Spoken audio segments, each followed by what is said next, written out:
What's up, guys? We are back with another video. It has been a minute, truthfully, since the last show. I've just been, had the holidays, took a handful of weeks off from shows, and just kind of been chilling, and not much in the news either to talk about as far as TCG world goes. So, I've been chilling, but this weekend I've got FOXWOODS coming up Saturday and Sunday, starting tomorrow, and I actually just got a PSA submission back, and so we're gonna check these out.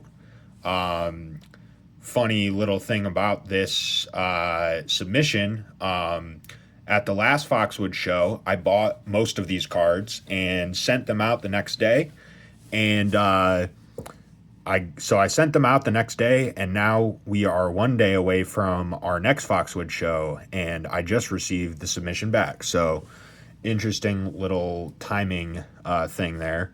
Now, this submission, truthfully, is the biggest submission miss I've ever had.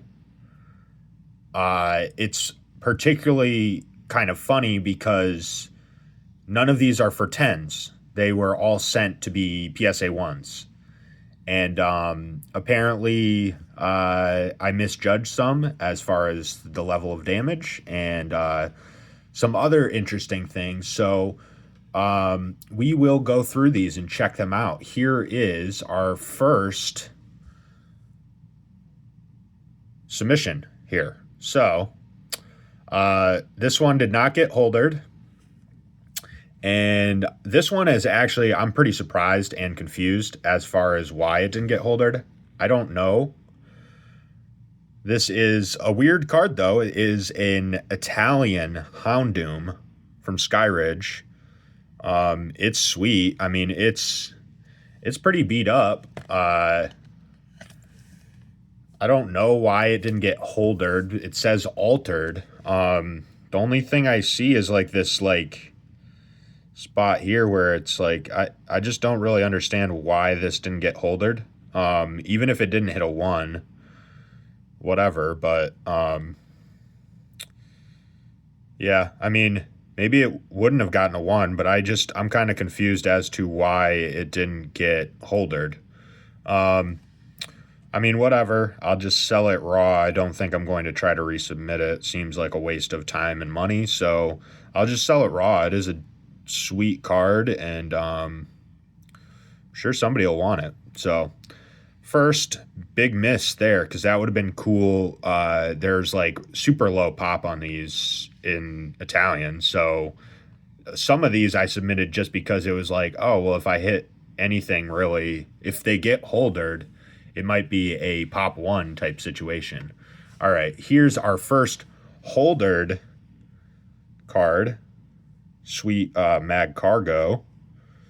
Now, big crease here, crease here.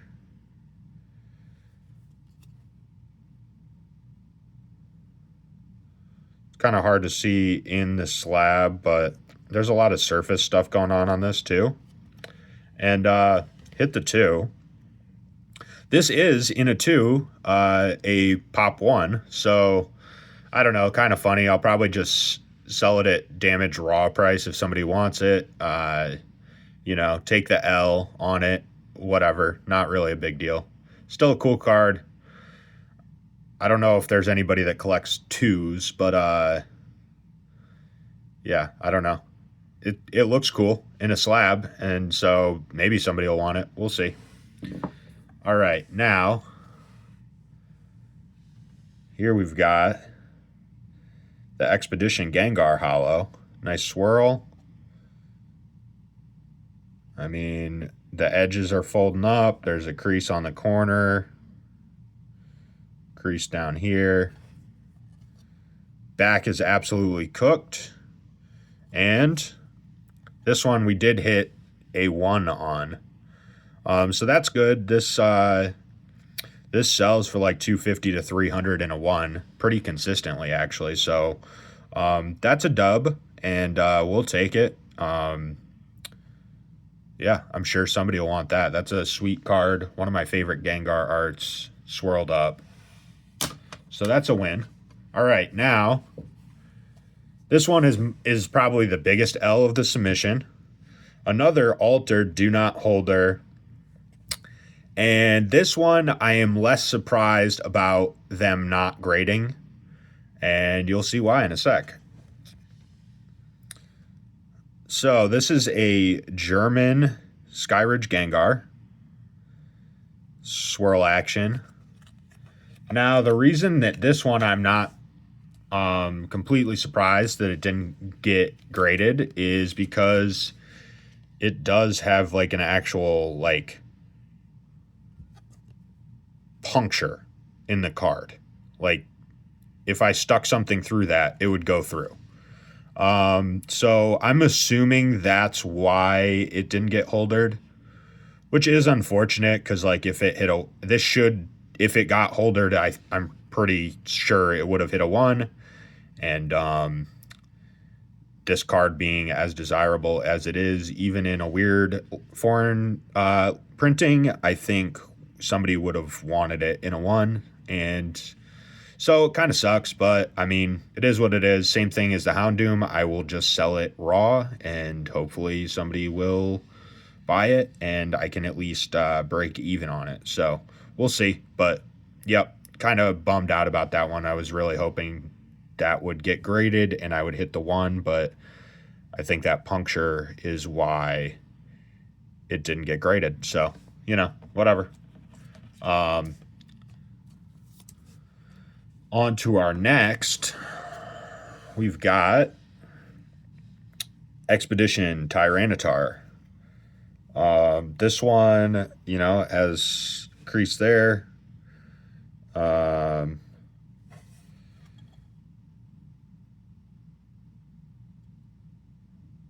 Some surface stuff there. Truthfully, when I got this one back and I took a look at it, there's another crease here. It's kind of a little harder to see, but there's another crease there.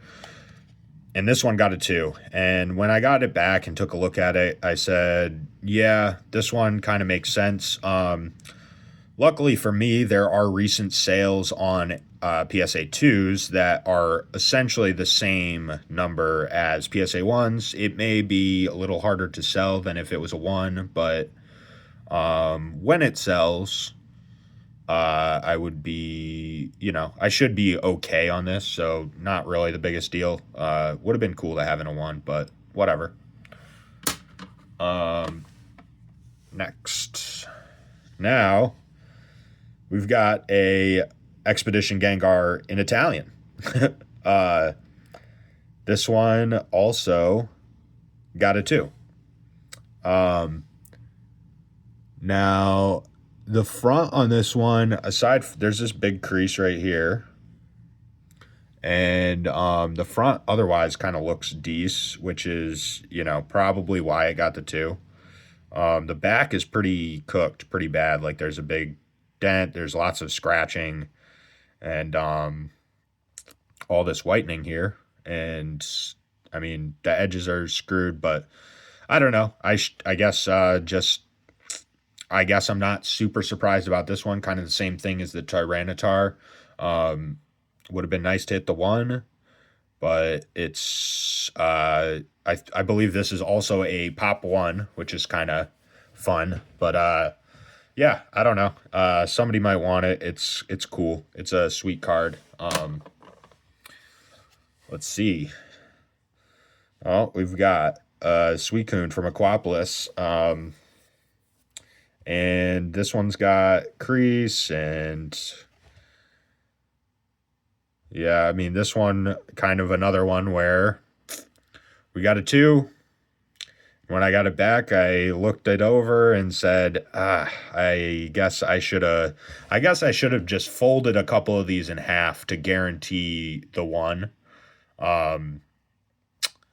But I kind of was like, a lot of this submission for me was like, let's do some testing. Let's see what will get 1s, what won't. And I don't really like to fold cards in half if I can avoid it. Like, so I was trying to see like what's the best looking PSA 1 I can get. essentially. Like, can I make the back, like, can the back be like really rough? And like that one, like this has like a giant dent here in addition to that crease on the other corner. Like, this is pretty beat up, but apparently you need creases in these to get the ones, because this has got big dents, but not enough. Apparently it just needs to be worse. So that's another one that I'll probably just try to sell at raw damage price. I mean, worst case, I will crack it out and sell it raw damaged. Oh, I forgot to cover the grade on this one. This one I was kind of surprised about being a 3. I mean, it's not the worst. I don't know. I guess it isn't that surprising that it didn't hit the 1. Um, yeah, now that I'm like looking at it. Nice part about this is the 3s actually go for about the same as the 1s and have recent sales, and this one is swirled up, and so it's a Zard, so I think, you know, this one I will probably be able to sell not too bad. Yeah, so, you know, whatever. It's a sweet card, and somebody will want it. All right, last 2 here. This Sharpedo EX. Now, this is a card that I just kind of had in my binder. It's like super damaged on these corners. Like, the surface is terrible. The corners are terrible. The back is not great. I mean, it's got white all over. It's got, you know, surface wear. It's scratched up. It's got dirt on it. This was just in my binder, and I did this silly thing where I had 9 cards to send, and I was like, well, I'd rather have 10 cards to send because that's a nice even number. And so I picked this, even though if it hit the 1, it probably would be maybe $50, and it did not hit the 1. It got a 3 also. This one I'm very confused as to why I got a 3. Like, just this corner alone, I don't know. It's cooked. Like, the surface is bad. There's scratches all over the front. So that'll get sold at raw damage price, which is like $20. So like the cost of grading it. So that's an L for sure. I don't know. Not whatever. Not really the biggest, not the highest stakes card. So, but I guess lesson with this, don't send something just to make a nice round number. Don't send things just to fill out your order. It's all money. It's all margin you're losing. And so, lesson learned. And our last card, the Mega Rayquaza from Ancient Origins, the Shiny. And this one was actually sitting around in my case for a bit, damaged. And people would ask about it, but it just would never sell because people would ask about it wanting a cleaner copy. And then I'd tell them, oh, that's damaged, and they would lose interest. So I sent this one, and this is our only other one that we actually hit. And this sells, like, this is a nice little come up on this one. So that one I'm happy with. Glad that hit the 1. I think that will sell. This sells pretty often in a 1, actually. So happy with that one. That is probably the biggest, that and the Gengar from Expedition. 2 out of 10 hit 1s. So is that a skill issue? Probably. Definitely not blaming PSA for this submission and the results of it. Like I said, it was partially an experiment. You know, it was like I was toying around with seeing like what's the nicest looking PSA 1 I can get. Also, I'm just not even mad about some of these. Like, yeah, these are 2s. They would be better as 1s as far as a sales standpoint. But like, I don't know, if somebody wants damaged copies for their PC for some reason, well, you can either have them as twos or you can crack them out. I'm just going to sell them for like raw damage price probably. So, I don't know. And they're all just like sweet cards, which is why I picked them up at the last Foxwoods show. Um, they're kind of like, and like the different language ones, I mean, that's kind of like risky, but truthfully on this submission, on all these cards plus grading costs, um, it was about $1,200. So $200 for grading and about $1,000 costs. Well, it might actually be more like 900 cost wise, because I got that Rayquaza a while ago, and I picked up the rest of these cards minus the Sharpedo for $800. So I looked at comps and what I think I'll be able to sell these cards for, and total was more almost close to 1,700. So it kind of, it was, I don't know how long these will sit around, and that's really where the risk is at. Like, if these sit around for the next 3 months, after already waiting 3 months to get them graded, then that's kind of not ideal. However, this kind of works out anyway. Like, it's a pretty decent margin, even if, say, I end up selling for 90%. So, say, instead of 1,700, I get 1,550. Well, at $1,200 cost, that's still like, buying everything at what, 77% or something like that. So, I think I'll do okay on these anyway. I think these different language cards still having the name of the Pokemon translate exactly over to English probably helps their resale value. But yeah, I'll let you know how these go, how these sell.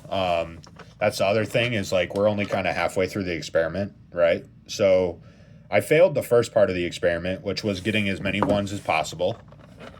However, we'll just have to see, do these end up selling anyway?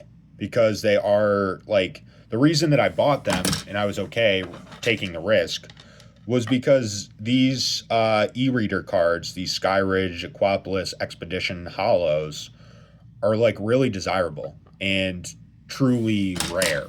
So, I think these will still sell is my expectation. And I guess we'll just have to see. I mean, these ones I think will definitely sell. The twos, the threes, the German Gengar and Italian Houndoom, they're a little riskier, and I'm not sure how they'll sell, but I will keep you updated. And, fun experiment nonetheless. I was pretty disappointed yesterday when I got the results, but after sleeping on it and, just taking a look at the cards and taking a look at what I did and what I thought would be the results, I think I just misjudged, and apparently, it seems like, at least at this point, I'll be okay anyway. So, part of this hobby is taking risks and trying new things and experimenting. And that's what this was. This was an experiment. It was sort of a failed experiment, but I think that's all right. We should do better than breaking even, and that's an okay place to be when you fail. So anyway, guys, thanks for watching the video if you checked it out, and I will see you hopefully at FOXWOODS Casino in Connecticut this weekend, tomorrow and Sunday. I think tomorrow is 10 to 5 and Sunday is 10 to 4. If I don't see you there, if you're local to me in Berkshire County, Mass., then hopefully next weekend I will see you at the Pokemon Outlet, the January show. And I've got hopefully some other shows booked for February. So we'll see how that goes. But if you ended up watching the whole video, I appreciate it. And we'll talk soon. All right, later.